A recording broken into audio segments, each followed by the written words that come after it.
আমি আছি বরগুনার পাথরঘাটায়। আমি যেটা বলছি আমার বুক বরাবর পানি রয়েছে, কিন্তু ঘরে কিন্তু প্রায় 2 ফুট পানি কিন্তু জমাট হয়ে আছে। এখানকার প্রায় কয়েক হাজার বাসিন্দা কিন্তু এই পানিতে আটকে বন্দি করে রয়েছে। এবং আমি যদি দেখাতে চাই আমার পিছনে যে ঘরটি রয়েছে, ঘরে কিন্তু চতুর্থ সাইডে কিন্তু পানি জমাট হয়ে আছে।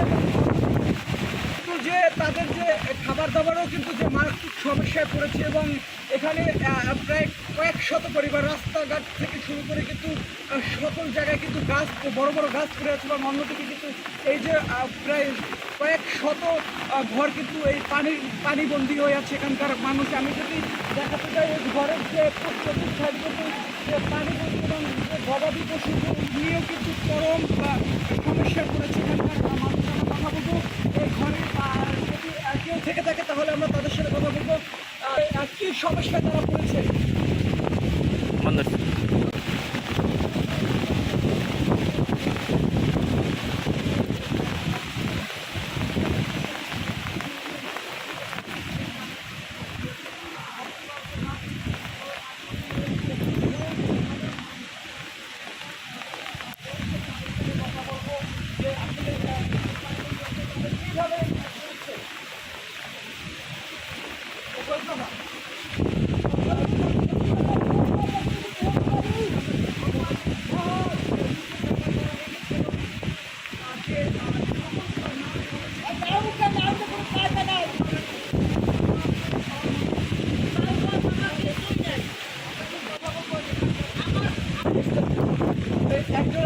এখানকার যা রয়েছে তার সাথে কথা বলা। আসলে এই পানিতে আপনাদের কি কি সমস্যা হচ্ছে এবং এই ঘূর্ণিঝড়ে আপনার পরিবার কিরকম তার চলছে? আমার ঘরে কিছুই নাই, চাল ভাত, ডাল ভাত, চিনি যা খাতা বালি চিনি যা আছে আমার কিছুই নেই, সবই শেষ। আসি শুধু আমি, আমার গড়দুয়ারও নাই, গড়দুয়ারের 3 দিন সব তৈরি হয়ে গেছে। এখন শুধু আছি আমি ছাড়া আর কিছু নেই। সব আছে এখানে আশ্রয় কেন্দ্রের দিয়েছি। এই অবস্থায় বর্তমানে আমি আছি ঘরের ভিতরে।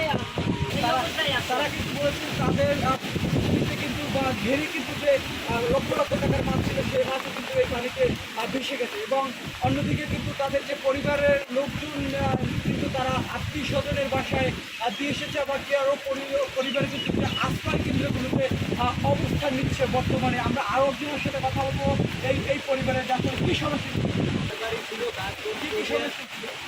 যত ঘরগুলো পিছনে সব ঘরগুলো চলে গেছে। আর তার মধ্যে কোনো লাইনে পানি হয়েছে কোমরের উপরে গলা পর্যন্ত প্রায় আরও আস্তে আস্তে ঘরের পানি। কিন্তু আমরা এখন কী করবো, আমাদের জন্য কোনো খাওয়া দাওয়ার কিছু পাঠানো হয় ঘর অনেক কিছু। তারপরও আমি এখন পানির ভিতরে দেখেন কত পানি হয়েছে আমার কোথার উপরে। যেখানে দুবার যত চাপ থাকুক আমার পানি এত পানি পরিমাণ হয় না, কিন্তু এই বন্যার কারণে আমার ঘরে যত চাল পথ যত সবাই পাতি আনলে সব বাইশে গেছে। এখন না খাই আমরা ঘর যে উঁচা দাঁড়াই গেছে বুকুমান তার পানি এত পরিমাণ পানি চাপ হয়েছে।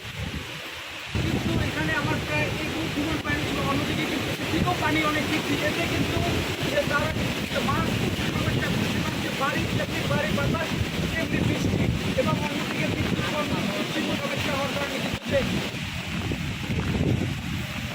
এবং আমি অবাক হয়ে চাই যে বক্তব্যগুলো রয়েছে সেগুলো কিন্তু সেই একই রকমের অবস্থায় যদি এই পানি 2-4 দিনে এখনও না টানে তাহলে কিন্তু যে এই জনজীবন কিন্তু চরম ঝুঁকি পড়বে। এবং তাদের কিন্তু দাবি যে সরকারের কাছে সহায়তা যাওয়ার। এবং এখন পর্যন্ত যারা আশ্রয় কেন্দ্রগুলো রয়েছে 2 দিনের সুস্থ খাবার নিয়ে আসলো, কিন্তু তাদের দোকানপাট না খোলার কারণে কিন্তু তারা খেতেও পারছে না। এবং এতে কিন্তু তাদের যে ছোটো স্কুল ছেলেমেয়েরা রয়েছে তারা কিন্তু যে সব থেকে বেশি সমস্যা করছে।